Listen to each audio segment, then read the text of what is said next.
Landscapes have a history. That's one of the ideas from the landmark series Minnesota, A History of the Land. This film is, in a way, the natural history origin story of our state and helps us understand that to be good stewards of Minnesota's future, we need to know the landscape's past. The history of the land.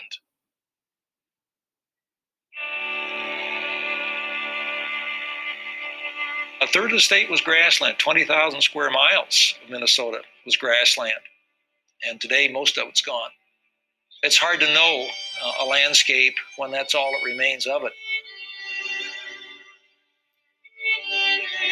Landscapes really do have a history. They change all the time. And we are certainly, as humans, intervening into that process of change with an outcome that we can't actually know.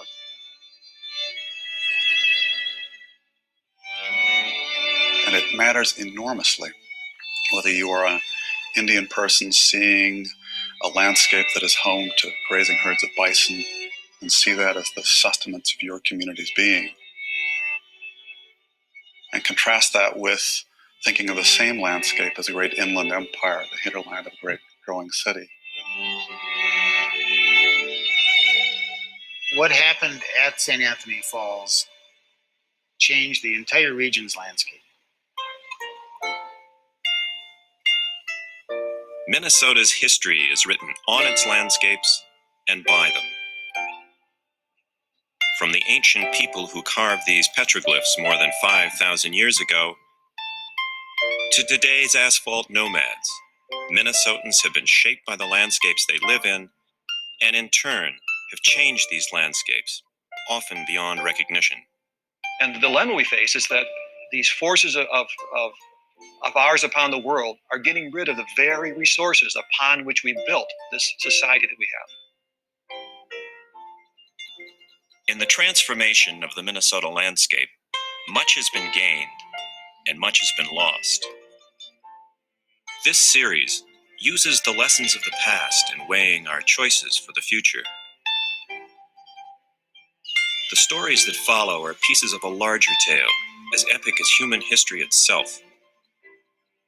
These are stories of the land as it once was, as it has evolved and been influenced by human hands. Histories of a place on which our uncertain future lies.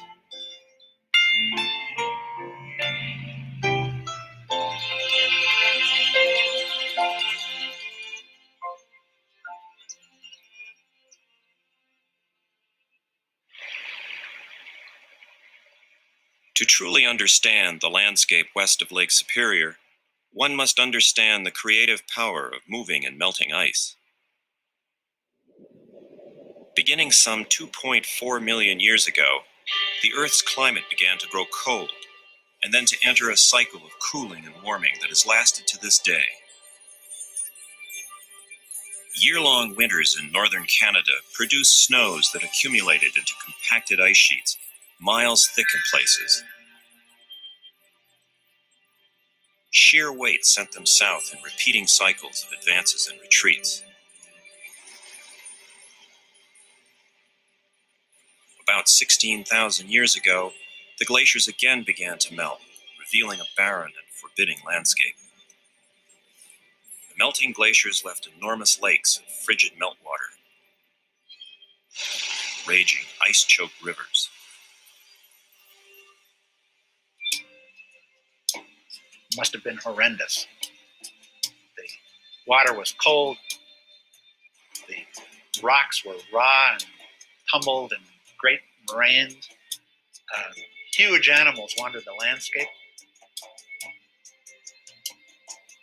There was the mastodons and the mammoths that were big hairy elephants that wandered in great big herds.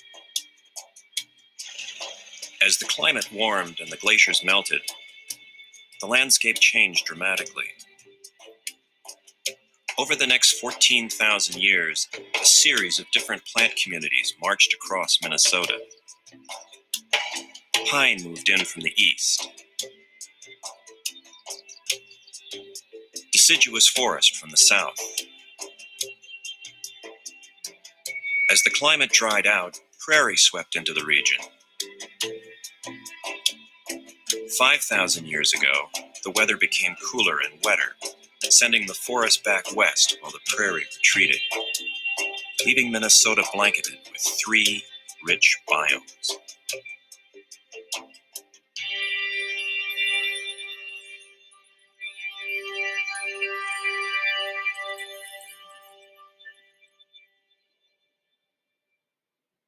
And from the beginning, people were here. Well, this place, Minnesota Makoche, we call it, could be translated as where the waters reflect the heavens.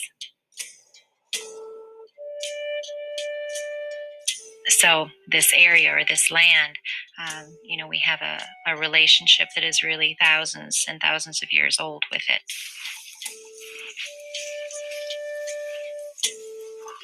I'd like to say that this area never was a wilderness. The whole idea of wilderness is a misnomer. Just the minute that ice melted and the ice fields were to the north of here, there were people here.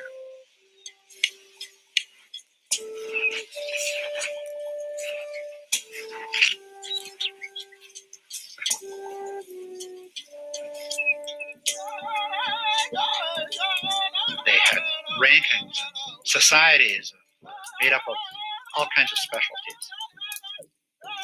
And they had a mythology that would fill several Bibles, and that they were very old and very ancient even then. Their knowledge of herbs and the landscape around them could fill up botanical textbooks, and they carried all this material right in their heads.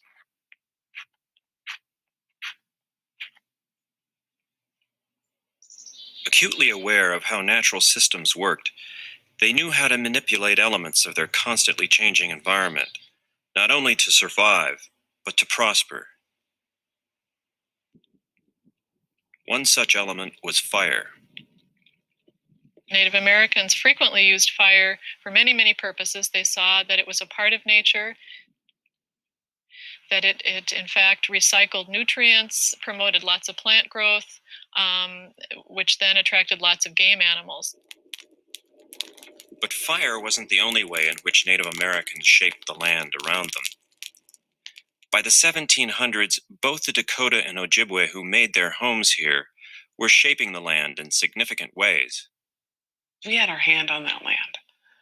That's always a really important concept to remember, because a lot of people think that this land was a vast, untouched wilderness, which indigenous people just kind of wandered through and picked things and gathered things and hunted things, instead of recognizing that actually, whether it was burning the underbrush to keep your forest good, to keep good grass that would grow and get rid of some of them wood ticks, or whether it was managing your wetlands,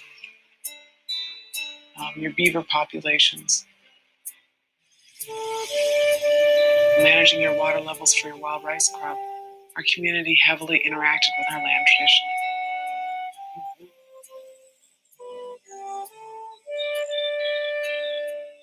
I think that by and large within our native traditions, there is this immense ethic, this Minopematisewan, this way that you live, which is something to do with the continuity of living in one place, of observing intergenerationally the changes on land, and the behavior of all of your relatives that are four-legged and two-legged and, trees and winged.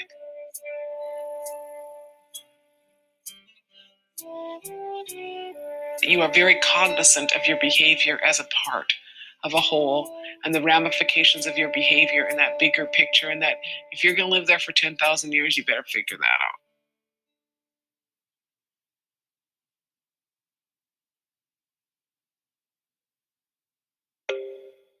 The world those early people knew so well was in fact a place of some remarkable convergences.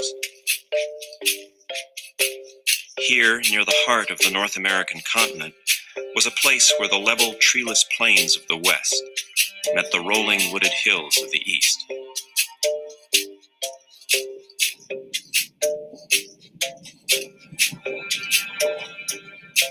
Here, too, the continent's great weather systems collide, where dry westerlies stripped of their moisture by the Rockies Meet wet, warm air coming up from the Gulf of Mexico and the cold weather systems coming out of Canada.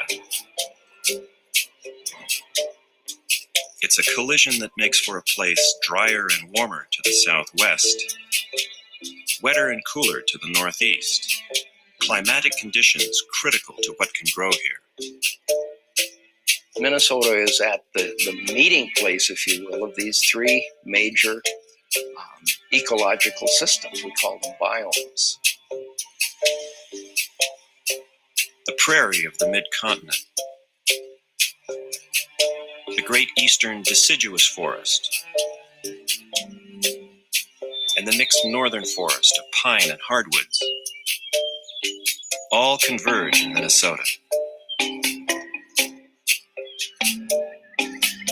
So too do three of the continent's major watersheds. From here, the Red River runs north to Hudson's Bay. The Great Lakes flow east to the Atlantic. And the continent's greatest river, the Mississippi, rises here and flows south to the Gulf of Mexico. A meeting place of water, weather, topography, and biomes that would one day be captured by the boundaries of Minnesota.